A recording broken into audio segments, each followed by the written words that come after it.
જય માતાજી, જય દ્વારકાધીશ। આજે બનાવવાના હતા ભજીયા, એટલા માટે મેં પહેલાં લસણ મોળી નાખ્યું અને હવે હું ડુંગળી મોળવા બેસી ગયો છું કે મમ્મીને થોડીક મદદ થઈ જાય।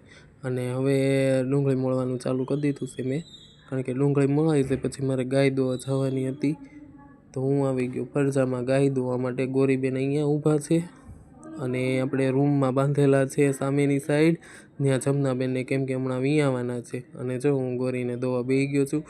ફોન કે મુકાય એમ નહોતો, એટલા માટે હાથમાં રાખ્યો, કારણ કે કાદવ ને કીચડ થઈ ગયું હતું આજે વરસાદના હિસાબે।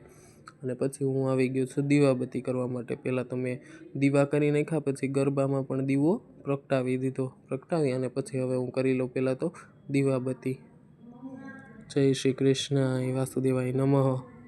અને પછી આજે આઠમનું આઠમું નોરતું હતું, એટલા માટે આજે નિવેદ બનાવ્યા હતા। નિવેદમાં અમે લાપસી હતી માતાજીની, તો પહેલાં તો મેં લાપસી માતાજીને ધરી દીધી, દીવા તો કરી દીધા હતા, અખંડ દીવોય ચાલુ છે।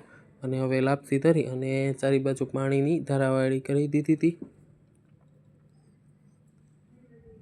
અને આજે તો શું કહેવાય, સવારનો વરસાદ એક ધારો હતો, એટલે આજે સાંજે ભજીયાનો પ્રોગ્રામ હતો, એટલે આપણે મમ્મી બનાવવા મળ્યા હતા ભજીયા, કારણ કે હું, મમ્મી ને પપ્પા ત્રણ જ ઘરે હતા, એટલે ભજીયા તો આપણે બનાવવાના જ હોય।